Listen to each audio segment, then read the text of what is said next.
Hello and welcome. In his 2000 paper, Design Principles and Design Patterns, Robert Martin, aka Uncle Bob, introduced the solid principles. These principles establish practices for developing maintainable and extendable software. As the applications grow in size, we can leverage these principles to reduce their complexity and save ourselves a lot of headache. In the last 20 years, these 5 principles have revolutionized the world of object-oriented programming, changing the way that we build software. SOLID stands for Single Responsibility, Open-Close, Liskov Substitution, Interface Segregation, and Dependency Inversion. In this video, I will cover these principles along with some Python examples. So without further ado, let's dive in. The first principle is single responsibility principle.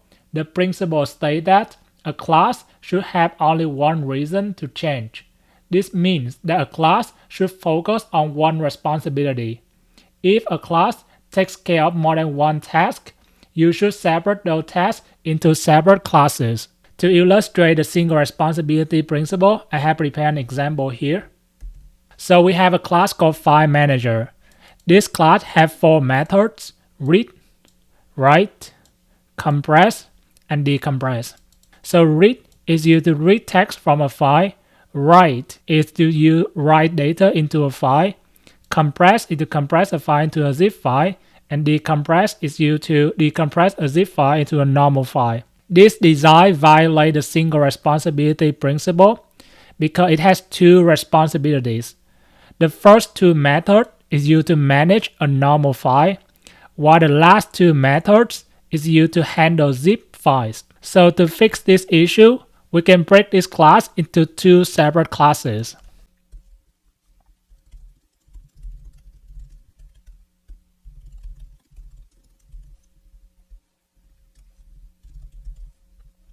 So I break the File Manager class into 2 smaller classes. One class only has 2 functions, read and write, to handle a normal file. And another class called Zip Manager. So this one also taking the file name, and it has an attribute called path. And this one is used to handle compress and decompress operations. Next up, we have the open-close principle. The principle states that software entities, so classes, modules, or functions, should be open for extension and closed for modification. To understand how this principle works, let's go over an example. Here I have a class called shape, and this class have an argument called shape type, represent the type of the shape, and it also takes in a list of keyword arguments. Depending on the shape type, we're going to create additional attributes. So for example, if the shape is a rectangle, I'm going to create 2 attributes, width and height. If the shape is a circle, I'm going to create an attribute called radius. And the same logic can be applied for the calculate area. So if the shape is a rectangle, I'm going to multiply the width and the height. If it is a circle, I'm going to multiply pi and radius square. So I have prepared some tests here to test this class implementation. So you can see that it works, right? The rectangle area is 50 and the circle area is 78. However, this class violates the open-close principle. Let's say now we want to add in a new shape, like a square for example. So one way to do that is to add another else-if statement in the init method and in the calculate area method, right?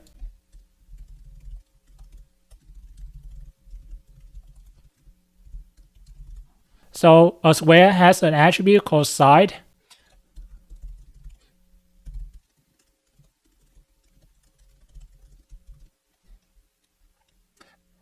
To calculate the area of the square, we just need to take the side and then multiply it with itself. So I'm going to create a new shape for the square object.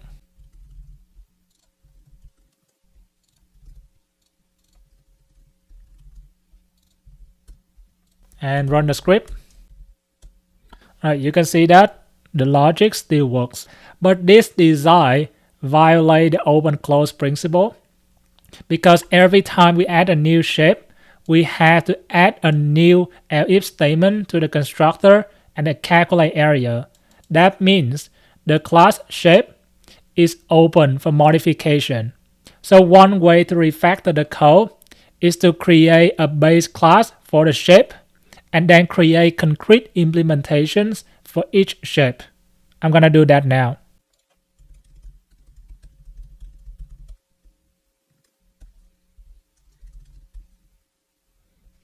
So shape inherit from the APC package. That means it is an abstract class. And in the constructor, we don't need the keyword argument anymore, but we can keep the shape types. We also don't need all of this elif statement, so I'm going to remove it. The calculate area method is an abstract method, so I'm going to add the abstract method decorator on top of it. And we don't need any of these elif statement. Because it is an abstract method, we don't need the implementation as well. We're gonna implement this in the concrete class.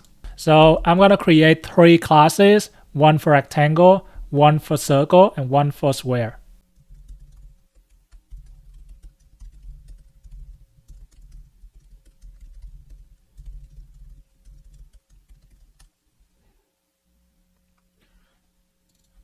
So in the constructor of the rectangle, I'm going to pass in 2 arguments, the width and the height. And I'm going to call the constructor of the shape class. I'm going to pass in rectangle.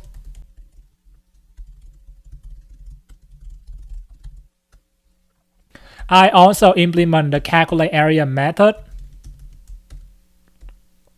So to calculate the area of a rectangle, we need to multiply the width and the height. Next, we implement the circle class. So for a circle, we need to pass in the radius. Then we're going to call the constructor from the shape class, and we pass in the string circle. Create a new attribute called radius. To calculate the area, we need to multiply the radius with itself and then multiply by pi. So return pi times set of that radius square. Finally, for the square class, we need one attribute called side. So I'm going to pass in the string square to the parent constructor. In the calculate area, I'm going to return self.side square. Now to test the implementation, instead of creating a shape, I'm going to create a rectangle. I don't need to pass in this string. I only need to pass in the width and the height. For the circle, I will create an object called circle. I don't need to pass in this string, only the radius. And the same thing for the square. I only need to pass in the side arguments. So now we run it again. So everything still works. That means our implementation is working. So we can see that whenever we want to add a new shape, we can just create a new concrete class, and we don't have to change the internal implementation of existing code. The third principle is the Liskov substitution principle. So the principle states that subtypes must be substitutable for their base types. For example, if your code is working with a shape instance, a shape class, then you should be able to replace those shape instances with concrete implementations of rectangle or square. Let's say you have a rectangle class. So this class has 2 attributes, width and height, and a method to calculate the area. Now you want to implement a square class. So you know that a square is a special case of a rectangle. So you want to reuse this code. So your implementation looks something like this. So your constructor, you take in the side argument and you call the parent constructor for the rectangle. So because the width and the height of the rectangle is the same, so you're going to pass in the same value here. So the second method is called setAttribute. So what this method does is when you change the width, you will update the height and vice versa. So this ensures that the dimensions of the square are equal. So to test the implementation, I already prepared some tests below. So let's run this. Right, so when we first create a square, we see that the width and the height are exactly the same, right? When we change the width of the square, we see that the height is also updated to 7. And when we change the height to 9, then the width is also updated to 9. However, this design here violates the Liskov substitution principle because you cannot replace a rectangle with a square instance. The reason being, whenever someone using a rectangle, he is expected the object to have two attributes, width and height. But you already override that behavior in this setAttribute method, so that may cause some side effects. So one way to fix this is to create a common interface for the rectangle and the square that only share the calculate area method, which I will do that now.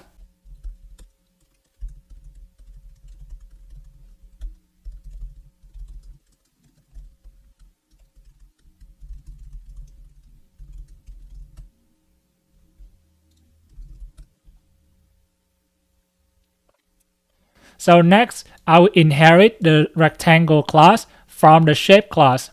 And this interface here only have one method, calculate area. So I only need to implement that in this class.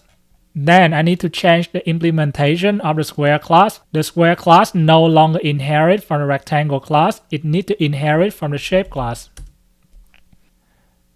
We will not call the parent constructor. Instead, we're going to initialize a new variable called side and assign it to the argument. We no longer need this setAttribute method. Instead, we need a calculate area method. And to calculate the area of a square, we just need to return self.side square. Right now, we can see that we can replace the instance of the shape class with either a rectangle or a square, right? So rectangle and square now become siblings. They no longer have the parent-child class. So to test the implementation, I have prepared some tests below. Alright, so what this function does is it takes in a bunch of shapes, and then for each shape, we're going to calculate the area, and then we sum up all the areas into a single integer. So let's run this. So we can see the total area is 75, which is true, right? The rectangle has an area of 50 and the square has an area of 25. So next, we have the interface segregation principle. The principle indicates that if a class doesn't use particular methods or attributes, then those methods and attributes should be separated into more specific classes. So consider the following example. So we have an interface printer which have three methods, print, fax, and scan. We also have two concrete implementations of the old printer and the modern printer. Because the old printer doesn't support faxing and scanning, we're going to raise exceptions. This violates the interface segregation principle because the old printer doesn't support faxing and scanning. That means these two methods should exist here. So one way to fix this is to create smaller interfaces that support each operation, which I will do now. So first, we're going to have the print interface. So this only have one method called print. Okay. The second interface is going to be for faxing. So call that fax. And it has a method called fax. And finally, we're going to have a class to support the scan operation. So class scan inherit ABC. In the class oPrinter, I'm going to pass in the print interface. I'm going to remove these two methods. And in the modern printer, I will pass in all three interfaces: print, fax, scan. So to test this implementation, I already prepared some tests here. I create an old printer, then use the print operation, and then I create a modern printer and use all three operations. So all of these operation works. But let's say now I try to call the fax operation on the old printer. You can see that the old printer no longer have the fax attribute. This is a good implementation of interface segregation. And the last principle in the solid set is abstractions should not depend upon details, but details should depend upon abstractions. Let's say you have a front-end class. This class have an attribute called backend, and it also have another method to display the data from the backend. So the backend is just another class that has a method to get the data from the database. So let's run over some tests I created.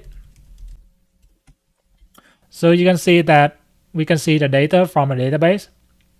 But what if the application has grown and we want to use data from different sources, not just the database?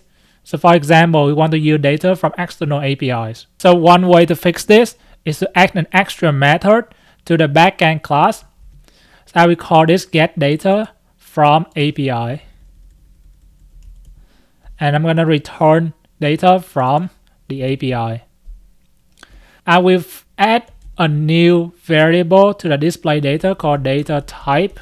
Depending on the data type, I'm going to get the corresponding data. So if the data type is database, I'm going to get the data like this. Otherwise, data should be equal to cell backend get data from API. And this is not an else statement, it should be an else-if statement. So data type equal API. Let's test this to see if it works or not. So let's say we want to render the data from the database. I'm going to pass in database here. And we also to render the information using the data from the API. So we can see that the implementation works, but this violates the open-close principle as well, because every time we add a new data source, we have to add a new else-if conditions, and we don't want that because we have to modify the existing class. One way to solve this is using dependency inversion. So that means instead of using a bunch of else-if here, I will create a new abstract class on interface to represent the data source, which I will do it now.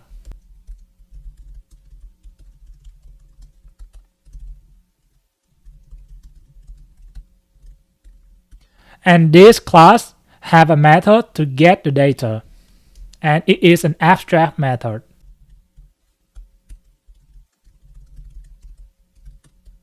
So next, I'm going to create two concrete implementations of the data source. Here we have two of them, one for the database and one for the API.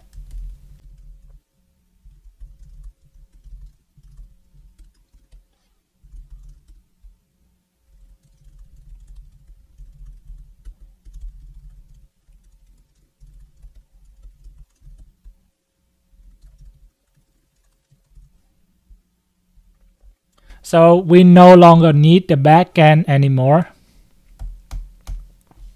And we need to replace this backend with the data source.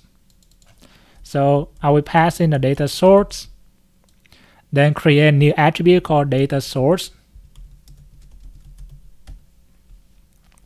So in the display data method, I don't need to check for the data type because the data source will recognize that itself. So I will remove this argument, remove all the else-if statement. So now the data would be self.data source get data. So I'm going to test my logic here. So instead of passing a backend object, I'm going to pass in a concrete implementation. So let's say I want the data from the database. I'm going to pass in data from database.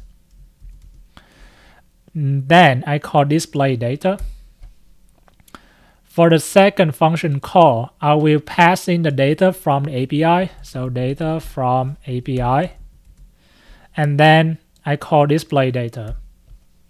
So let's run this again to ensure everything works. Alright, so everything worked as expected. But you can see now, the front-end class, it no longer depends on the detailed implementation of a data source. We only create one abstraction for the data source, and the data source will recognize that itself. Depending on the concrete implementation that we pass in the front-end object, we're going to get the corresponding data. That's it for this video. I hope you enjoy it. If you like the video, please like and subscribe. That supports the channel a lot, and I will see you in the next video. Peace.